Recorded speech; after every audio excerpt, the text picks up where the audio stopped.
കർഷക പ്രസ്ഥാനത്തിൻ്റെ ബഹുമാന്യരായ നേതാക്കളെ, സഹോദരി സഹോദരന്മാർ, ഓൾ ഇന്ത്യ കിസാൻ സഭ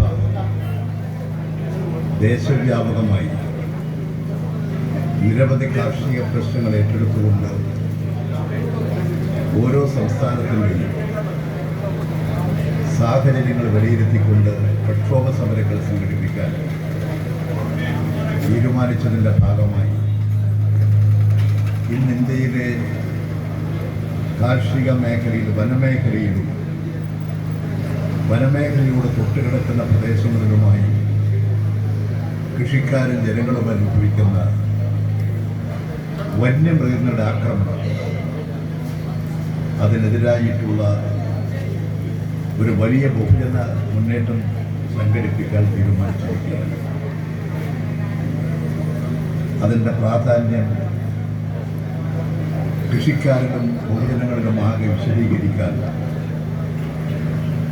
അതിൻ്റെ അടിസ്ഥാനത്തിൽ നടത്താൻ നിശ്ചയിച്ചിട്ടുള്ള പ്രക്ഷോഭ സമരങ്ങളെക്കുറിച്ച്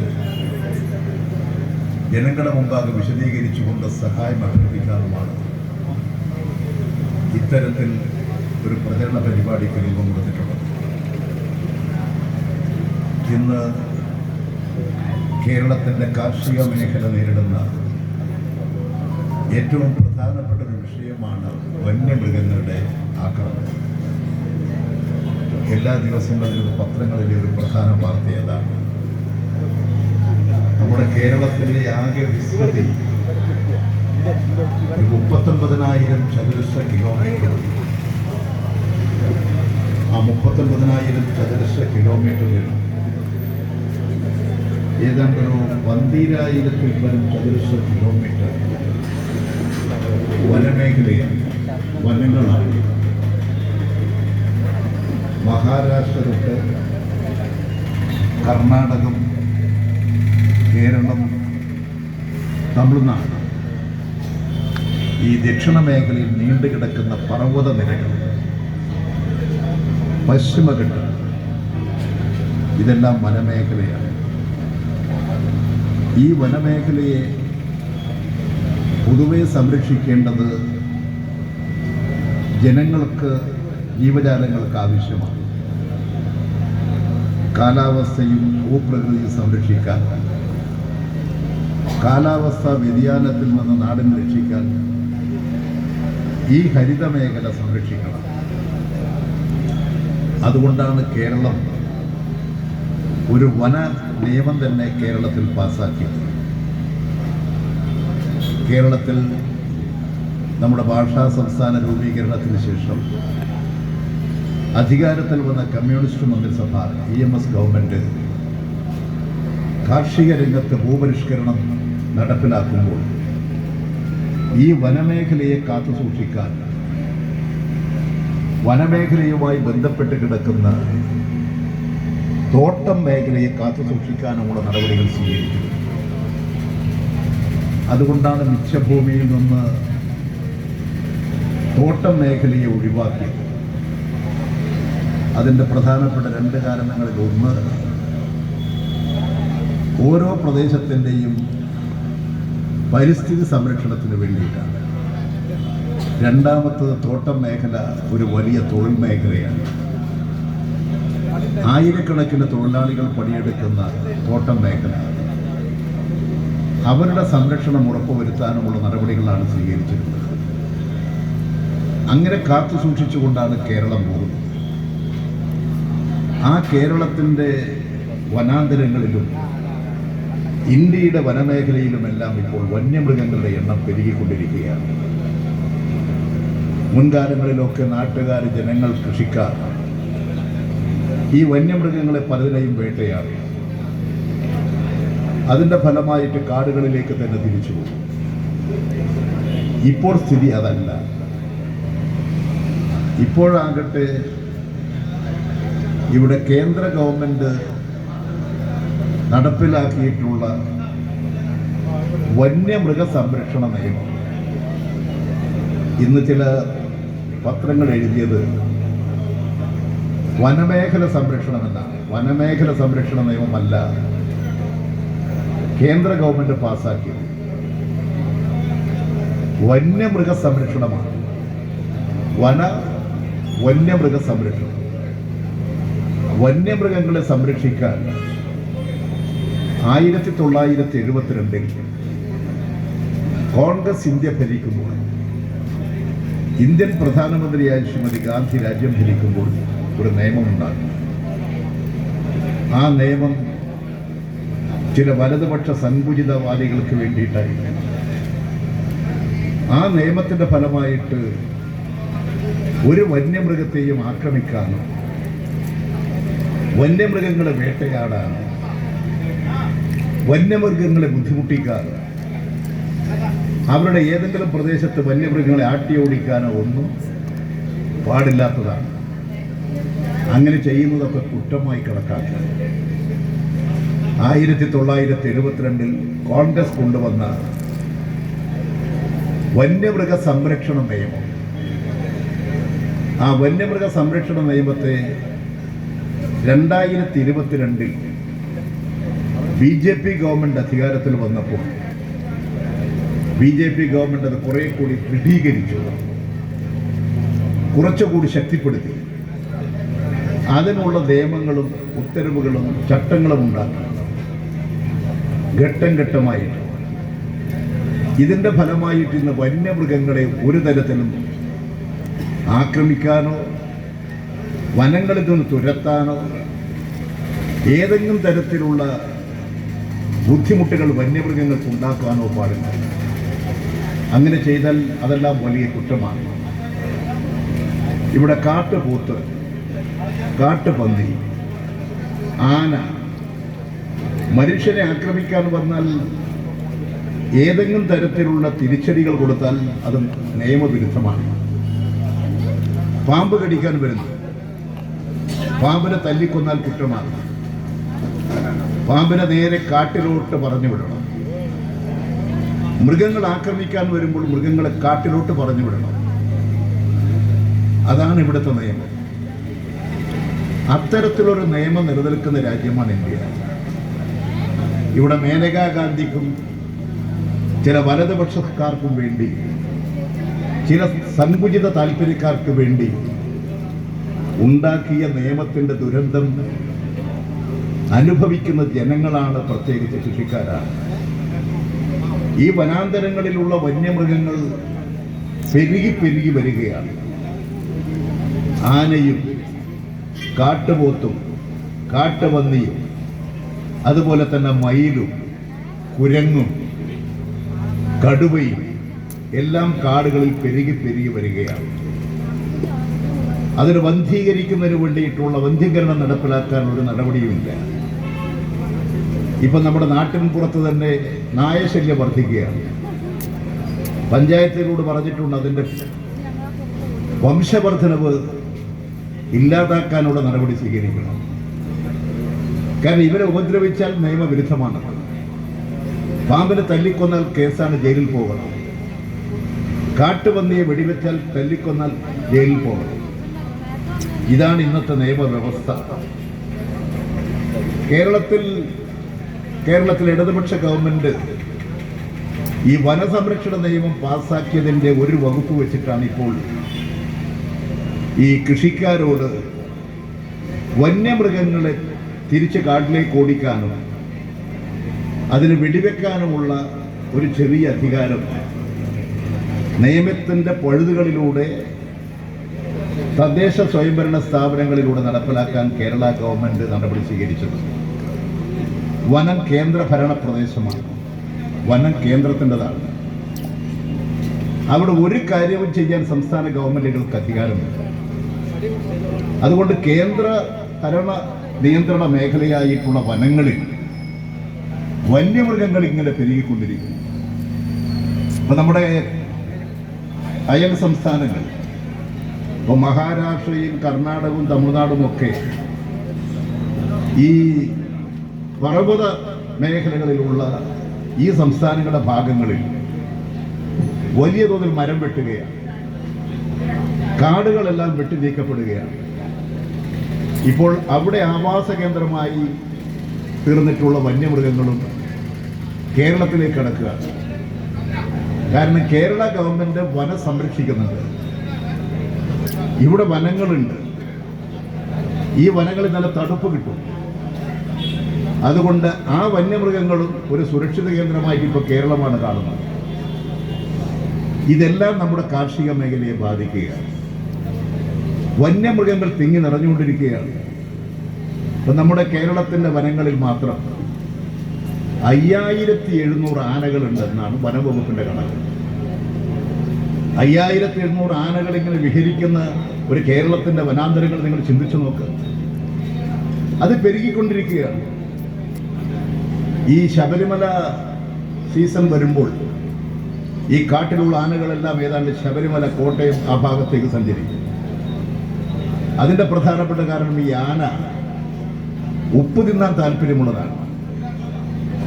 ഈ അയ്യപ്പ ഭക്തന്മാർ ഈ ആഹാരം, ഉണക്കച്ചോറും മറ്റും ഉപ്പ് ചേർത്തുണ്ടാക്കിയിട്ടാണ് കൊണ്ടുവരിക. അതിങ്ങനെ കഴിച്ച് ബാക്കി വരുന്നത് പൊതിഞ്ഞ് കാട്ടിലേക്ക് എറിയും. ഈ കാട്ടിലേക്ക് എറിയുന്ന ആഹാരം കഴിക്കാൻ ആനകൾ ഈ നമ്മുടെ കോട്ടയം ഭാഗത്തേക്ക്, ശബരിമല ഭാഗത്തേക്ക് വരും. ഇങ്ങനെ വനങ്ങളിലൊക്കെ സഞ്ചരിച്ചുകൊണ്ടിരിക്കും. അങ്ങനെ ആനയുടെ പ്രശ്നം എണ്ണം വർദ്ധിച്ചു വരുന്നു. എല്ലാ വന്യമൃഗങ്ങളുടെയും എണ്ണം വർദ്ധിച്ചു വരുന്നു. ഈ വന്യമൃഗങ്ങൾ വർദ്ധിച്ചു വരുമ്പോൾ അതിന് ആഹാരം വേണം. മലമുകളിൽ ആഹാരം കിട്ടുന്നില്ല. മലമുകളിൽ ആഹാരം കിട്ടാതെ വരുമ്പോൾ ആന നേരെ താഴേക്ക് ഇറങ്ങും. വെള്ളം വേണം. ഒരാനക്കൊരു ദിവസം 65 ലിറ്റർ മുതൽ 100 ലിറ്റർ വരെ വെള്ളം വേണം. ഈ വെള്ളം കിട്ടാതെ വരുമ്പോൾ, ആഹാരം കിട്ടാതെ വരുമ്പോൾ ആന എലർട്ടാവും, ക്ഷുഭിതയാവും, പിടിയാനയും ക്ഷുഭിതയാവും. നേരെ കാട് വിട്ടിറങ്ങും. കാട് വിട്ടിറങ്ങുമ്പോൾ അവർക്ക് സുഖകരമായി ലഭിക്കുന്നത് കാർഷിക മേഖല, വാഴത്തോട്ടങ്ങളും കൃഷിയിടങ്ങളും ചെറിയ വീടുകളുമൊക്കെയാണ്. ഇതിനു നേരെയുള്ള ആക്രമണം പെരുകും. ഇത് പെരുകി വരികയാണ്. ആന ആക്രമിക്കുകയാണ്, ആളുകളെ കൊല്ലുകയാണ്. കഴിഞ്ഞ 5 വർഷക്കാലത്തിനുള്ളിൽ ഏതാണ്ട് 550-ൽ പരം കൃഷിക്കാരെ, നമ്മുടെ നാട്ടിലെ സഹോദരങ്ങളെ വന്യമൃഗങ്ങൾ ആക്രമിച്ച് കൊലപ്പെടുത്തിയിട്ടുണ്ട്. ഇത് തുടരുകയാണ്. ഇന്നലെ രാവിലെ നമ്മുടെ മാധ്യമങ്ങളുടെ ഒരു വാർത്ത, നിങ്ങളുടെ തൊട്ടടുത്ത പ്രദേശമാണ് എലിവാൽ. ആ എലിവാലിൽ കരടി പ്രത്യക്ഷപ്പെട്ടു. ആ കരടിയുടെ കാലടിപ്പാടുകൾ പരിശോധിച്ചു. നേരത്തെയും കരടി വന്ന് അവിടെ നാടിനെയും പട്ടിയെയും ഒക്കെ കൊന്നുകൊണ്ടുപോകും. കഴിഞ്ഞ ദിവസം വന്നിട്ട് വളർത്തുപട്ടിയെ പിടിച്ചു. ആളുകളൊക്കെ പേടിച്ച് ഭയവിഫലരാണ്. എവിടെയും കരടിക്ക് വരാം. ഇപ്പൊ വന്യമൃഗങ്ങൾ കാടിന്റെ പരിധി വിട്ട് ഒരു 30-40 കിലോമീറ്റർ വരെ വന്യമൃഗങ്ങളെ കേന്ദ്രമായി കൊണ്ടിരിക്കുകയാണ്, സഞ്ചരിക്കുകയാണ്. കുരങ്ങിന്റെ എണ്ണം പെരുകിക്കൊണ്ടിരിക്കുകയാണ്. കുരങ്ങിന്റെ എണ്ണം പെരുകിയതുകൊണ്ട് ഇപ്പോൾ പലർക്കും അറിയാം. നിങ്ങളൊക്കെ അതിന്റെ പ്രയാസം അനുഭവിക്കുന്നവരായിരിക്കും, തിരുവമ്പാടിക്കാർ. ഈ കുരങ്ങ് വസ്ത്രങ്ങൾ അലക്കിയിട്ടാൽ ഒരു വസ്ത്രവും അവിടെ കിടക്കില്ല. ആഹാരം തയ്യാറാക്കുന്ന പാത്രങ്ങൾ അടുക്കള ഭാഗത്ത് എവിടെയെങ്കിലും പുറത്തായാൽ അതും കൊണ്ട് കുരങ്ങു പോകും. ഈ ശല്യം വർദ്ധിച്ചു വരികയാണ്. ഇങ്ങനെ എന്തൊക്കെ പ്രയാസങ്ങളാണ്. ഇനി ഇന്നത്തെ നിയമം വെച്ചുകൊണ്ട് അതിന് ഏതെങ്കിലും ഒന്നിനെ വെടിവെക്കണമെങ്കിലോ ആദ്യം അത് വനംവകുപ്പിന് റിപ്പോർട്ട് ചെയ്യണം. ഒരു വന്യമൃഗം വളരെ ക്ഷുഭിതനായിട്ട് ആക്രമണ സ്വഭാവത്തോടുകൂടി വരുന്നു. അതിനെ പ്രതിരോധിക്കണമെങ്കിൽ ആദ്യം പോയിട്ട് നമ്മുടെ വനംവകുപ്പിന് റിപ്പോർട്ട് ചെയ്യണം. വനംവകുപ്പുകാർ ഇതിനെ വെടിവെക്കണമെങ്കിൽ നേരെ കലക്ടറുടെ അടുത്ത് പോയി ഡിസ്ട്രിക്ട് കലക്ടറുടെ അനുമതി വാങ്ങണം. ഡിസ്ട്രിക്ട് മജിസ്ട്രേറ്റിൻ്റെ അദ്ദേഹത്തിൻ്റെ അനുമതി വാങ്ങി നേരെ ഫോറസ്റ്റ് ഓഫീസിൽ പോയി അവരെയും കൊണ്ട് വേണം ഈ വന്യമൃഗത്തെ വെടിവെക്കാൻ. വന്യമൃഗത്തെ വെടിവെക്കണമെങ്കിലോ ഈ ഫോറസ്റ്റ് ഉദ്യോഗസ്ഥന് രണ്ട് കാര്യം മനസ്സിലാക്കണം. ഇത് ആക്രമണ സ്വഭാവത്തോടു കൂടി ആക്രമിക്കാൻ പുറപ്പെട്ടതാണ്. ഈ വന്യമൃഗം ആക്രമിക്കാൻ പുറപ്പെട്ടതാണ്, ആക്രമണ സ്വഭാവമുള്ളതെന്ന് ആർക്കറിയാം? അത് സാക്ഷ്യപ്പെടുത്തണം. ഏതെങ്കിലും ഒരു ഉദ്യോഗസ്ഥന് സാക്ഷ്യപ്പെടുത്താൻ കഴിയും. അങ്ങനെ ഉണ്ടെങ്കിലേ വെടിവെക്കാൻ പറ്റുമെന്നാണ്. ഇനി വെടിവെച്ച് കഴിഞ്ഞാൽ തന്നെ ഇന്നത്തെ നിയമം അനുസരിച്ച് ഒരു കാട്ടുപന്നിയെ വെടിവെച്ചു. ആ കാട്ടുപന്നിയെ എടുത്തുകൊണ്ടുവന്ന് ഒരു വലിയ കുഴിയുണ്ടാക്കി അതിന് മകസറൊക്കെ തയ്യാറാക്കി ഫോറസ്റ്റുകാർ, വനവകുപ്പുകാർ വന്ന് അത് പരിശോധിച്ച് അതിൻ്റെ മുകളിൽ മുഴുവൻ മണ്ണെണ്ണ ഒഴിച്ച് കത്തിച്ച് മണ്ണിട്ട് മൂടുന്നു. ഏതായാലും പന്നിയെ വെടിവെച്ചു. പിന്നെ ഈ മണ്ണെണ്ണ ഒഴിച്ച് കുഴിച്ചു മൂടുന്നത് എന്തിനാണ്? അതാ വെടിവെച്ചവർ കഴിച്ചോട്ടല്ലേ? മാംസാഹാരം കഴിക്കുന്നവരല്ലേ നമ്മളെല്ലാം? ചുരുക്കം ആളുകളല്ലാതിരിക്കാം. മനുഷ്യൻ മാംസാഹാരം കഴിക്കുന്നവരാണ്. ആ മനുഷ്യൻ കഴിച്ചോട്ടല്ലേ? ഇന്ത്യൻ നിയമം അത് അനുവദിക്കുന്നില്ല. ഇതാണ് ഇന്ത്യയുടെ നിയമം. ഈ നിയമം ജനങ്ങൾക്ക് വേണ്ടിയിട്ടുള്ളതാണോ? ഏതെങ്കിലും അല്പബുദ്ധികളായിട്ടുള്ള ചില വലതുപക്ഷക്കാർക്ക് വേണ്ടി കുറെ നിയമങ്ങൾ ഉണ്ടാക്കി നാടിനെ മുഴുവൻ ബുദ്ധിമുട്ടിക്കണം? അതുകൊണ്ടാണ് കർഷക സംഘം ആവശ്യപ്പെടുന്നത് 1972 കോൺഗ്രസ് പാർട്ടി കൊണ്ടുവന്ന് ഇന്ദിരാഗാന്ധിയുടെ ഭരണകാലത്ത് നടപ്പിലാക്കിയ ഈ മൃഗസംരക്ഷണ നിയമം പൊളിച്ചെഴുതണം. കാലോചിതമായ മാറ്റം നിയമത്തിൽ ഉണ്ടാക്കണം. അതിനുള്ള നടപടികൾ സ്വീകരിക്കണം. അതിനുള്ള നടപടികൾ സ്വീകരിച്ചാൽ മാത്രം പ്രശ്നം പരിഹരിക്കില്ല. എന്തുകൊണ്ടാണ് ഈ വന്യമൃഗങ്ങൾ കാട്ടിൽ നിന്ന് താഴേക്ക് ഇറങ്ങുന്നത്? ആഹാരവും വെള്ളവുമില്ല. ഈ വന്യമൃഗങ്ങൾക്ക് കാട്ടിൽ ആഹാരവും വെള്ളവും ലഭ്യമാക്കണം. ധാരാളം നീരുറവുകളുണ്ട്. തടാകങ്ങളാക്കി വെള്ളം കൊടുക്കാനുള്ള സാഹചര്യം ഉണ്ടാകണം. അതിൻ്റെ ആഹാര വസ്തുക്കൾ അവിടെ ഉണ്ടാകണം. ഈ നടപടികൾ സ്വീകരിച്ചുകൊണ്ട് വന്യമൃഗങ്ങൾ കാട് വിട്ടിറങ്ങാതിരിക്കാനുള്ള ആഹാരങ്ങൾ അതിനകത്ത് തന്നെ ഉണ്ടാക്കണം. എന്നാലും ഇതിന്റെ എണ്ണം പെരുകിക്കൊണ്ടിരിക്കുമ്പോൾ പുറത്തോട്ട് ചാടുക. പുറത്ത് ചാടിക്കടന്നാൽ മനുഷ്യവാസ കേന്ദ്രങ്ങളിലേക്ക് വരാതിരിക്കാൻ ഈ വനമേഖല മുഴുവൻ ഒരു തടവറ പോലെയാക്കണം. അതിന് ചെയ്യേണ്ടത് റെയിൽ ബ്ലോക്ക് ചെയ്യുന്നത് പോലെ, റെയിൽ ഭിത്തി പോലെ വലിയ തരത്തിൽ വനങ്ങൾക്ക് ചുറ്റുമായിട്ട് ഭിത്തി നിർമ്മിക്കണം. റെയിൽ ബോർഡർ പോലെ. ആന കടന്നു വരാതിരിക്കാൻ ആനമതിൽ, അതാണ് ഇപ്പോൾ നമ്മൾ ആറളത്തിൽ കേരള ഗവൺമെന്റ് തുടങ്ങിയിട്ടുള്ളത്. ആനമതിൽ നിർമ്മിച്ചാൽ ആനക്ക് അവിടെ നിന്ന് പുറത്ത് കടക്കാൻ കഴിയില്ല. ആറളത്തേക്ക് ആന കടക്കാൻ കഴിയാതിരിക്കത്തക്ക നിലയിലാണ് അവിടുത്തെ ആനമതിൽ.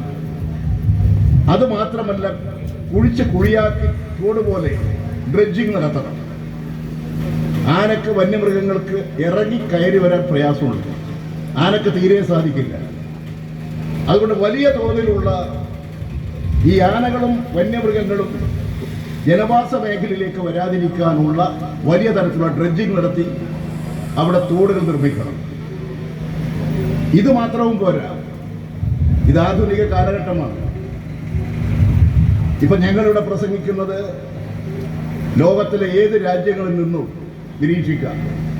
നമ്മുടെ ഓൺലൈൻ സഖാക്കളും ബന്ധിച്ച് അവരിപ്പോൾ തന്നെ ഇത് എടുത്ത് നെറ്റിലേക്ക് കടക്കുകയാണ്. ലോകത്തിൽ എവിടെ നിന്നും ഇപ്പോൾ തിരുവമ്പാടിയിലെ ഈ മീറ്റിംഗ് കാണാം. ഇന്ന് ലോകം വളരുകയാണ്, ശാസ്ത്രം വളരുകയാണ്. ഒരുപാട് ശാസ്ത്ര അറിവുകൾ നമുക്ക് ലഭ്യമായിട്ടുണ്ട്. അത് ഉപയോഗിച്ചുകൊണ്ട് നമുക്ക് ഈ വന്യമൃഗങ്ങളിൽ നിന്നും ജനങ്ങൾക്ക് സുരക്ഷിതത്വം കൊടുക്കാൻ കഴിയണം.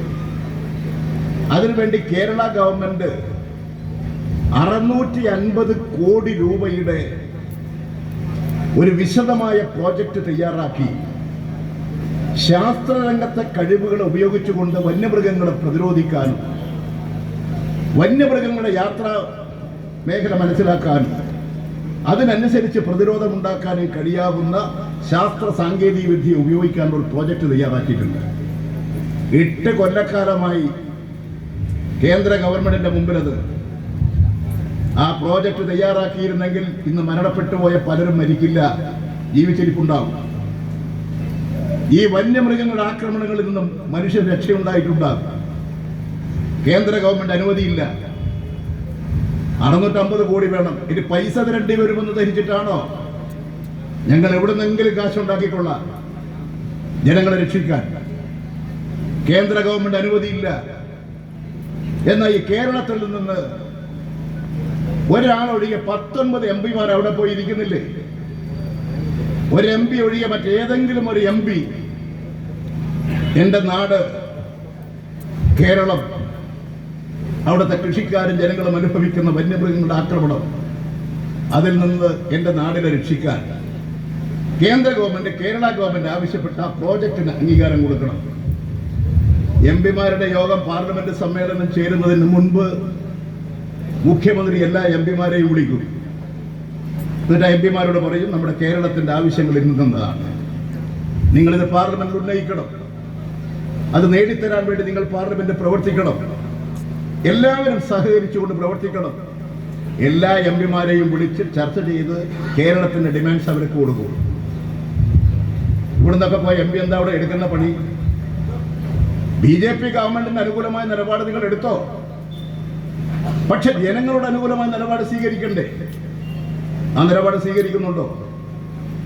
ആ 650 കോടിയുടെ പ്രൊജക്റ്റിൽ ഇപ്പൊ ആന വരുന്ന വഴികളുണ്ട്, ആന പോകുന്ന വഴികളുണ്ട്, വനമിറങ്ങുന്ന വഴികളുണ്ട്.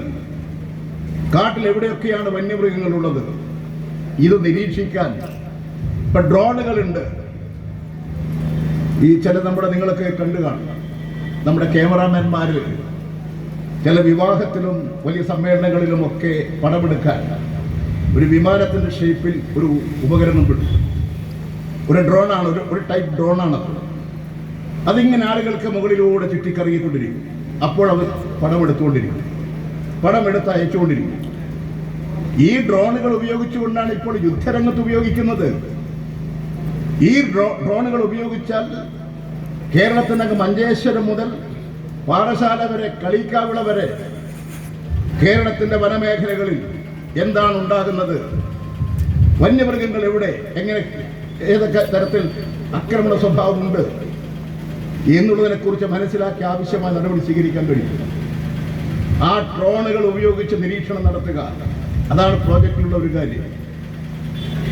രണ്ടാമത്, ഈ വന്യമൃഗങ്ങൾ, അത് പ്രത്യേകിച്ച് ആന 2 കാര്യം ഭയപ്പെടുന്നവരാണ്. അതിലൊന്ന് ശക്തമായ വെളിച്ചം, പന്തം. നമ്മുടെ പഴയ കാലത്ത് നാട്ടിലെല്ലാം ഉള്ള, പ്രത്യേകിച്ച് തിരുവമ്പാടിക്കാർക്കൊക്കെ അറിയാം, നമ്മുടെ ചുരമിറങ്ങി വരുന്നവർക്ക്, പ്രദേശങ്ങളിലുള്ളവർക്കറിയാം, ആന ഇറങ്ങിയാൽ, ഒറ്റയാനയാണെങ്കിൽ കൂട്ടമായിട്ടാണെങ്കിൽ അവർ ചെയ്യുന്നത് ധാരാളം പന്തം കെട്ടി തുണി പെട്രോൾ മുക്കി മണ്ണെണ്ണയിൽ മുക്കി കത്തിച്ചെറിയും. അപ്പൊ തിരിച്ചു പോകും. തീഭയം, വെളിച്ചത്തെ ഭയപ്പെടുന്നുണ്ട്. രണ്ടാമത് വലിയ ശബ്ദം, വൻ ശബ്ദമുണ്ടാക്കുമ്പോൾ ആ ശബ്ദത്തിൽ ആന തിരിഞ്ഞു പോകും.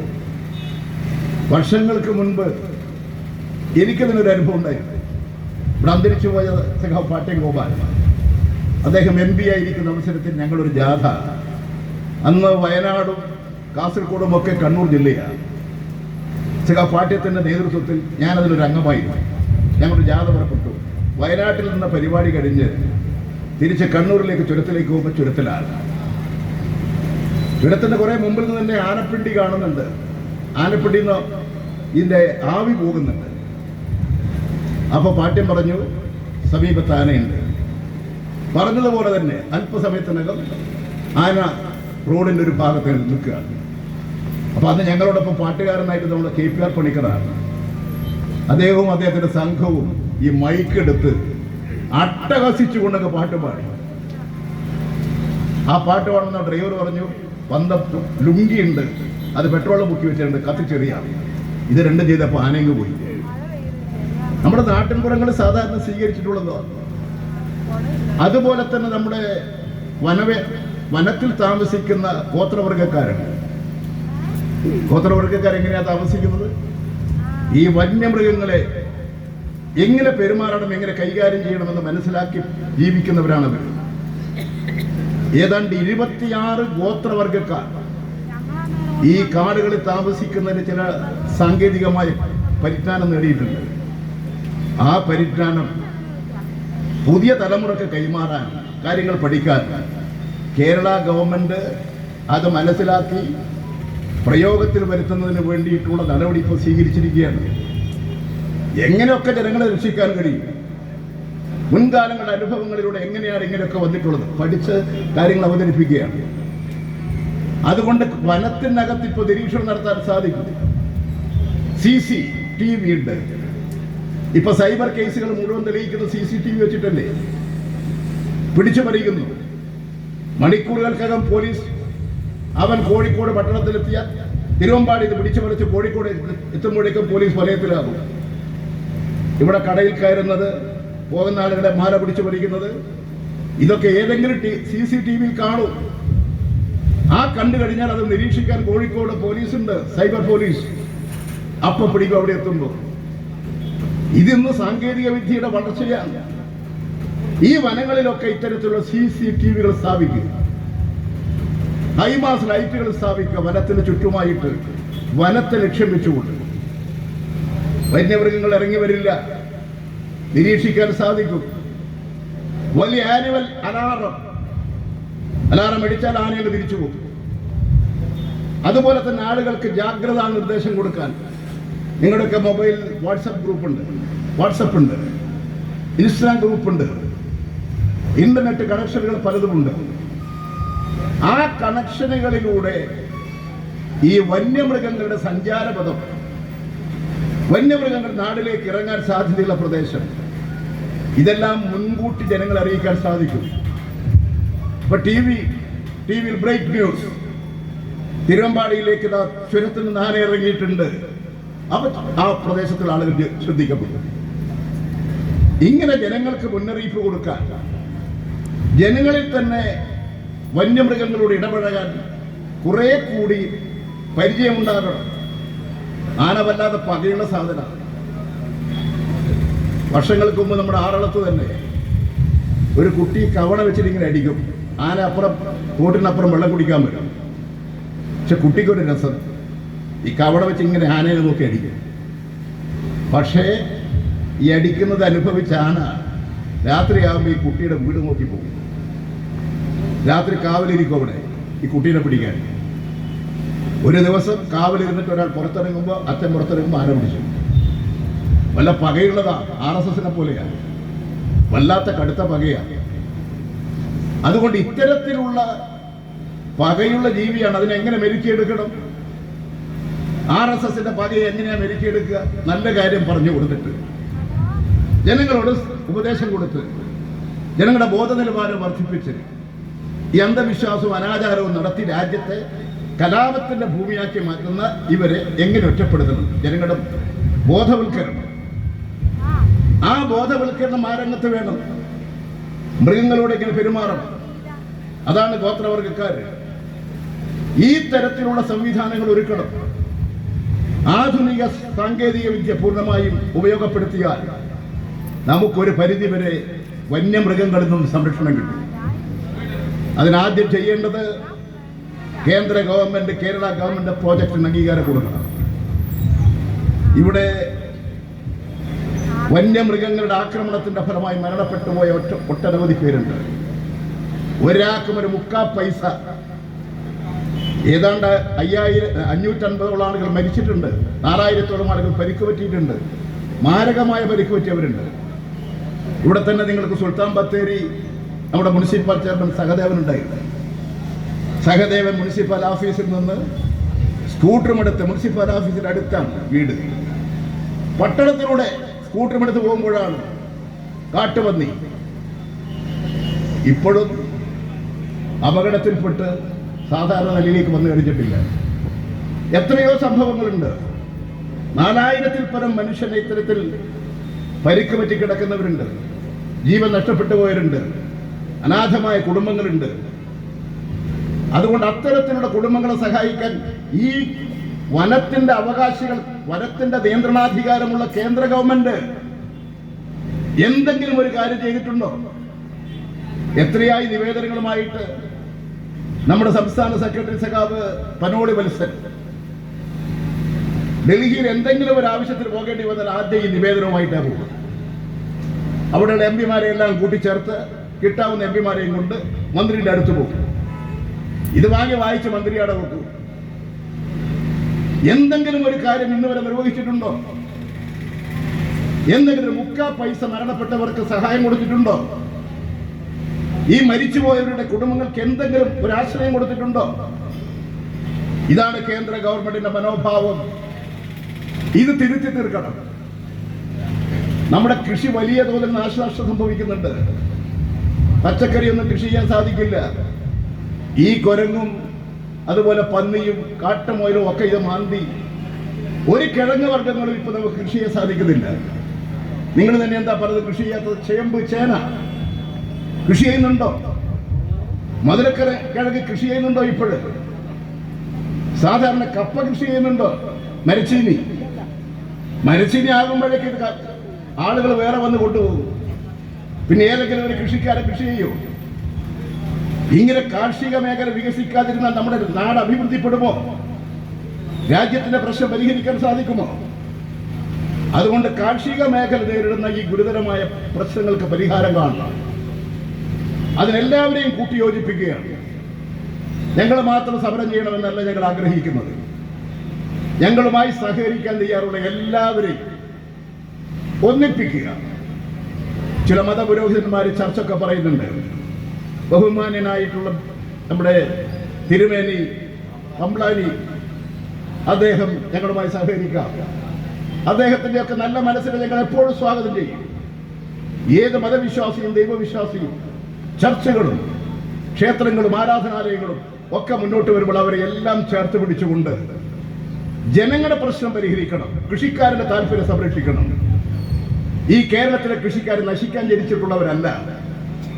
ആ കാര്യം സംരക്ഷിക്കുന്നതിന് വേണ്ടിയിട്ടുള്ള ജനങ്ങളെ ആകെ സഹകരിപ്പിക്കാനുള്ള ഒരു മഹൽ സന്ദേശത്തിന്റെ ഭാഗമാണ് ഇത്തരത്തിൽ ഒരു ജനമുന്നേറ്റ യാത്രയ്ക്ക് രൂപം കൊടുത്തത്. ഞങ്ങളിപ്പോൾ 29-ാം തീയതി ഇത് തിരുവനന്തപുരത്ത് സമാപിക്കും. 30-31 തീയതികളിലായിട്ട് കേരളത്തിലെ വനമേഖലയുടെ ഏറ്റവും പ്രധാനപ്പെട്ട കേന്ദ്ര ഓഫീസ് കർഷക സംഘത്തിന്റെ ആയിരക്കണക്കിന് വളണ്ടിയർമാർ വളയും.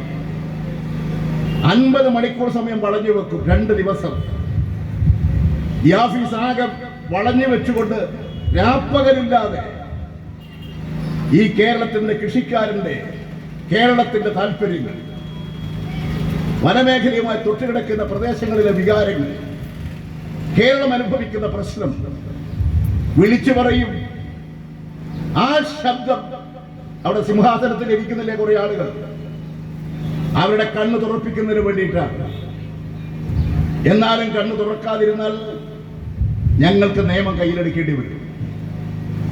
ഞങ്ങൾ ജനങ്ങളോട് പറയും, ഞങ്ങളത് മുൻകൂട്ടി തന്നെ പറയുകയാണ്, ഒരു നടപടികളും ഗവൺമെന്റ് സ്വീകരിക്കുന്നില്ലെങ്കിൽ, കേന്ദ്ര ഗവൺമെന്റ് സ്വീകരിക്കുന്നില്ലെങ്കിൽ, കാരണം സംസ്ഥാന ഗവൺമെന്റിന് ഒന്നും ചെയ്യാൻ പറ്റില്ല.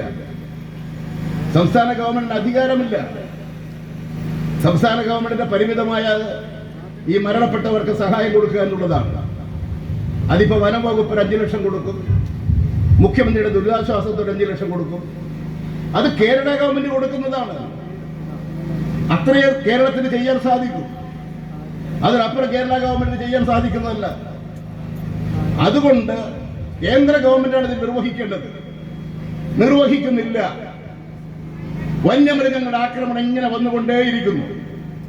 പിന്നെ വന്യമൃഗങ്ങളെ കാട്ടിലേക്ക് ഓടിക്കണമെങ്കിൽ, തിരിച്ചോടിക്കണമെങ്കിൽ ആയുധങ്ങൾ വേണം. തിരിച്ചോടിക്കും. വന്യമൃഗങ്ങളെ വെടിവെക്കും. അങ്ങനെ വെടിവെക്കണമെങ്കിൽ, കാട്ടിലേക്ക് തിരിച്ചോടിക്കണമെങ്കിൽ, ജനങ്ങൾക്ക് സംരക്ഷണം വേണമെങ്കിൽ കുറച്ച് ആയുധങ്ങളൊക്കെ വേണ്ടി വരും. ആയുധമെന്ന് പറഞ്ഞിട്ട് അത് തെറ്റിദ്ധരിക്കണ്ട. കവണ, അല്ല അമ്പും വില്ലും, നാടൻ തോക്ക്, ആനയെ തിരിച്ചോടിക്കാൻ പടക്കം, ഇതൊക്കെ വേണ്ടി വരും. ഇതൊക്കെ ഉണ്ടാക്കും. ഇതൊക്കെ ഉപയോഗിച്ചുകൊണ്ട് വന്യമൃഗങ്ങളെ കാട്ടിലേക്ക് ഓടിക്കും. നിയമം കയ്യിലെടുക്കേണ്ടി വന്നാൽ നിയമം കയ്യിലെടുക്കും. ജനങ്ങൾക്ക് വേണ്ടിയിട്ടാ നിയമം. ഏതെങ്കിലും മേനകാ ഗാന്ധിക്ക് വേണ്ടിയിട്ടോ ഏതെങ്കിലും വലതുപക്ഷക്കാരന് വേണ്ടിയിട്ടോ ഉണ്ടാക്കുകയല്ല വേണ്ടത്. ജനങ്ങൾക്ക് വേണ്ടി നിയമം ഉണ്ടാക്കണം. ജനങ്ങളെ സംരക്ഷിക്കലാണ് പരമപ്രധാനം. ആ ദൗത്യം നിർവഹിക്കാൻ കഴിയാത്ത ഗവൺമെന്റിനെതിരായി ശക്തമായിട്ടുള്ള നിലപാടുകൾ സ്വീകരിച്ചുകൊണ്ട് ഞങ്ങൾ മുന്നോട്ട് പോകും. ഞങ്ങളിങ്ങനെ നാടൻ തോക്കും വെടിയൊക്കെ വെക്കുമ്പോൾ ഞങ്ങൾക്ക് ഇവിടെ കേസല്ലേ? അതുകൊണ്ട് മത്തായി വാചകം പറഞ്ഞതുപോലെയാണ്. എനിക്ക് അറിയുമെന്നറിയില്ല, പണ്ട് നമ്മുടെ ഒരു മന്ത്രി ഉണ്ടായിരുന്നു, ഈ കോൺഗ്രസ്സുകാരനെ കൂടി പറഞ്ഞപ്പോൾ അദ്ദേഹം പറഞ്ഞു നിങ്ങൾ എനിക്ക് ഇതാണ്. അതുപോലെ ഞങ്ങൾക്കതൊക്കെ ഒരു പുതിയ സംഭവങ്ങളൊന്നുമല്ല. അതുകൊണ്ട് ആയിരക്കണക്കിന് കൃഷിക്കാർ ജയിലിൽ പോകേണ്ടി വന്നാൽ ജയിലിൽ പോകും. കോടതിയുടെ മുമ്പിൽ ചെന്നിട്ട് ഞങ്ങൾ ഈ കാര്യം വിളിച്ചു പറയൂ. ശിക്ഷിച്ചാൽ ജയിലിൽ തന്നെ കിടക്കും. അത് ഈ കേരളത്തിലെ ജയിൽ മതിയാകില്ല, അടുത്ത സംസ്ഥാനങ്ങളിലെ ജയിൽ മതിയാകില്ല. അത് മനസ്സിലാക്കണം ഗവൺമെന്റ്. ജനാധിപത്യ ബോധമുള്ള ജനങ്ങളോട് പ്രതിബദ്ധതയുള്ള ഗവൺമെന്റ് അവരുടെ കണ്ണ് തുറപ്പിക്കാനാണ് ഈ സമരം. ഇത് കൂടുതൽ ശക്തമായി മുന്നോട്ട് കൊണ്ടുപോകാൻ നമുക്ക് സാധിക്കണം. രാജ്യം അത്യന്തം ഗുരുതരമായ പ്രശ്നങ്ങളിലാണ്. രാജ്യം വളരെ അപകടത്തിലാണ്. വർഗീയ ശക്തികൾ നാടിനെ നശിപ്പിക്കുകയാണ്. RSS സംഘപരിവാരും അവരോടൊപ്പം UDF. കോൺഗ്രസ് ഒരിക്കലും നന്നാകില്ല എന്ന് ശപഥം ചെയ്ത് പുറപ്പെട്ട ഒരു പാർട്ടിയാണ്. അതുകൊണ്ട് ആ പാർട്ടിയോട് പറഞ്ഞിട്ട് വല്ല കാര്യമൊന്നുമില്ല. ഇപ്പൊ നിങ്ങൾ തന്നെ ഓർമ്മിക്കുന്നുണ്ടായിരിക്കും, ഉർഹാങ്കാമിൽ നമ്മുടെ സഹോദരൻ ഒരു വിനോദസഞ്ചാരത്തിന് കാശ്മീരിൽ പോയതാ. സ്ഫോടനാത്മകമാണ് അവിടുത്തെ സ്ഥിതി. ആരുണ്ടാക്കി? ദേശസ്നേഹപരമായ ആ ജനതയെ ഇന്ത്യയോടൊപ്പം നിർത്താൻ ദേശാഭിമാനികളായിട്ടുള്ള നമ്മുടെ മുൻകാല നേതാക്കളെടുത്ത സമീപനത്തെയൊക്കെ തെറ്റിച്ചു. പ്രത്യേക അവകാശങ്ങളും അധികാരങ്ങളും എല്ലാം എടുത്തു കളഞ്ഞു. ആ കുൽഹാഗാമിൽ പോയ വിനോദസഞ്ചാരികൾക്ക് നേരെ തീവ്രവാദികൾ വെടിവെച്ചു. ഇവിടെ കൊച്ചിയിലുള്ള രാമചന്ദ്രൻ ഭാര്യയും മകളും 2 കുട്ടികളും ഒന്ന് കാശ്മീർ കാണാൻ പോയതാണ്. അവർ ഈ മൂന്നാറിലോ ഈ വയനാട്ടിലോ ഒക്കെ വന്നാൽ മതിയായിരുന്നു. ഇവിടെ സുരക്ഷിത. പോയത് കാശ്മീരില്ല. ഭീകരവാദികൾ വെടിവെച്ചു. രാമചന്ദ്രൻ വീണ് പടിഞ്ഞു മരിച്ചുപോയി.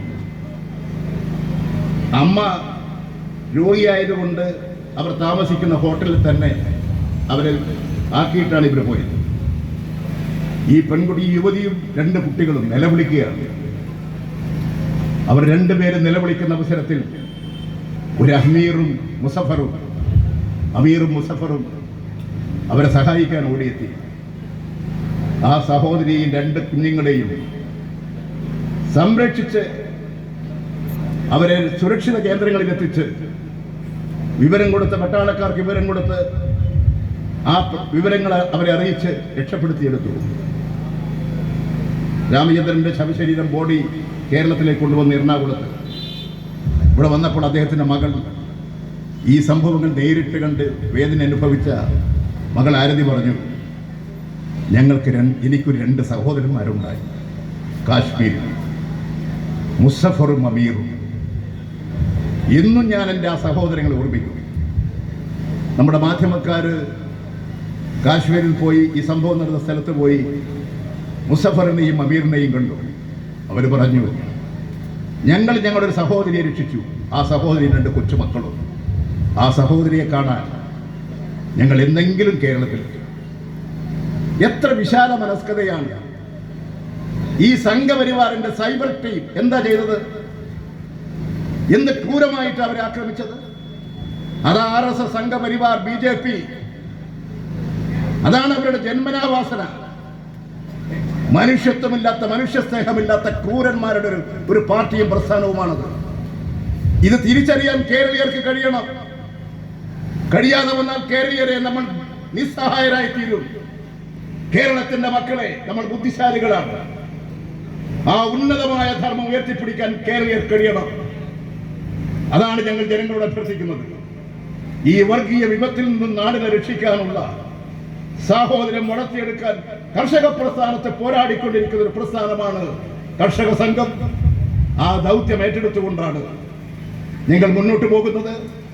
നിങ്ങളുടെ എല്ലാം സഹായ സഹകരണങ്ങൾക്ക് അഭ്യർത്ഥിച്ചുകൊണ്ട് ഈ ജാഥയ്ക്ക് നിങ്ങൾ ഇവിടെ നൽകിയിട്ടുള്ള വരവേൽപ്പിന്, സ്വീകരണത്തിന് നിങ്ങൾ ഓരോരുത്തരോടും കർഷക സംഘത്തിന് വേണ്ടി, ഈ ജാഥയ്ക്ക് വേണ്ടി നന്ദി രേഖപ്പെടുത്തിക്കൊണ്ട് നിങ്ങളുടെ എല്ലാം സഹായം ഞങ്ങളുടെ ഭാഗത്തേക്ക് നീട്ടിത്തരണം.